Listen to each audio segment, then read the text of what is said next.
Welcome to the Coach's Corner. John Stanko of ICGaels.com, being joined by Director of Cross Country and Track and Field here at Iona College, Ricardo Santos. Ricardo, appreciate the time, and let's get right off to the bat. Calgary Flames. Can you just explain to everyone watching why they're your team? Well, when I was growing up, I grew up in Toronto. Was originally a Maple Leafs fan, but everyone in Toronto was a Maple Leafs fan. And then came along Joe Nieuwendyk, and I kind of really liked his game. And as a rookie, he scored 50 goals. And I converted over to be a Calgary Flames fan, and been a Flames fan ever since. Well, best of luck to the Flames. Hockey season starting up this week, so representing your team proudly. Yeah.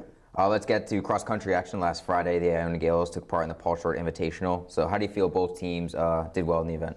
Yeah, I mean, we didn't have a full men's team there, but I thought the three guys that we had ran well. Especially Brian Warsh probably had the best race of his Iona career, and Christian Alberico had a good race, and Alex Carter had a strong one as well, so I was pleased with their performances. On the women's side, we had we had a few girls that didn't run quite as well as we thought they would have, but for the most part we were pleased with the result. We're still missing a few pieces to that puzzle. Had a couple of girls kind of go down earlier in the week with just kind of a twisted ankle here, kind of another fall there, and a bruised knee. So we had a couple of our top girls that didn't compete just because we were being cautious with them. But I thought Rachel Garn had a strong race. She was maybe a little bit aggressive early on in the race, and that may have cost her in the end a bit. But she had a good race. Jess Sheriff had a very strong race. Danny Martino ran awesome. Kara McKenna had a really great race too. And a few others that ran well too, like Natalie Holder and Shannon O'Hare had solid races. So we were fairly pleased with the result, even though we were still missing a few pieces to the puzzle. Thus far throughout this season, are there any student athletes, even those who maybe haven't competed in a race, that have just been practicing, that you've seen training every day, that have stuck out to you in your mind? Yeah, I think Liam D and Jack O'Leary have done really good, really well, been really well with the training. And also they ran well at the Meet of Champions. Johannes Machman's been looking very good, and Andrew Tario. Ihab El Sandali's coming along well. I know he didn't have a great race at Meet of Champs, but practice-wise, he's been looking really good in practice, and he's doing a lot of the right things, a lot of the little things right. And I think that's going to translate into good races for him in the next few weeks. On the women's side, the women have been doing a really good job.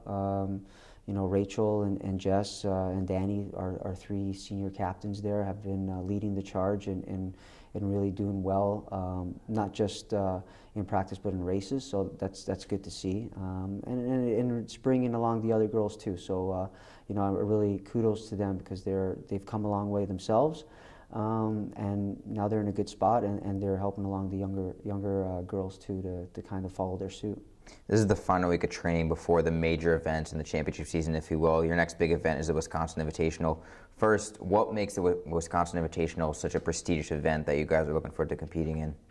Yeah, I mean, it's a race that hasn't been around all that long. Probably, I think it's probably about 9 years old, but it's a great course. I always enjoy going there. It hasn't been every year that we've gone there, but we've gone there the last few years. It's a great course. It's good that the kids get out to see a different part of the country as well. Something that's very different than New York in our area here. And they get great competition. A lot of teams flock there, and it's great to kind of see where you're at, stack up where you're at with some of the other great teams in the nation. So yeah, the guys are going to be going there. The women were most likely going to go out to Louisville next Saturday, and kind of we've decided that give them a chance at the pre-national meet. So we're probably going to have a group of girls going out there to that meet. Yeah, it should be a good weekend next weekend of racing. So in a week and a half or so. So. You with a lot of international student athletes on your rosters, how important do you think it is for maybe them? They're coming to New York, they're coming to Iona College, but them traveling to other parts of the country and seeing the different parts that America can offer in terms of culture. Do you think that's an experience that you think really benefits them, and seeing the different parts that the United States has to offer? Yeah, I think it's a benefit not just for international kids, but also for the American kids. You look at our society, especially in New York. A lot of times you have kids that are just they stay in New York. They don't really do much traveling, and not, it could be economical reasons that their family can't travel, or just that they don't want to. But I think it's good to go out and see other parts of the country and kind of get different perspectives, and we're able to do that. I always tell the kids on teams, like, not every student gets to go on trips to Wisconsin or to Washington or to Stanford and California and all these trips that we're able to go on. A lot of the regular students don't get that experience. So that they make sure they cherish that experience and really learn from it and relish in it. Well, cross-country season now is ramping up toward the championship season, but you're also ramping up training for the indoor track and field season, which begins in the winter. So how are you balancing those two schedules between training those student athletes who are focusing on indoor track and those that are preparing for the key slate in cross-country?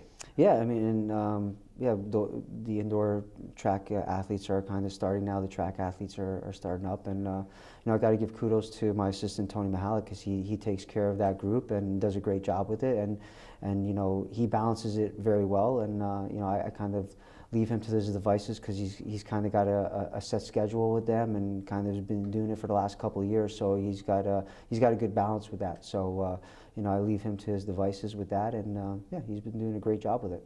So. In terms of, there's one broad topic I want to touch on, because last week we touched on the strength training and the importance of core, and just thinking this past week, I thought one part of training that I don't think many people understand is nutrition, especially for cross-country athletes. Their metabolism's through the roof. So what's your experience in training student athletes in nutrition, how important that is? Do you have a mentality that you like to have as a coach with nutrition?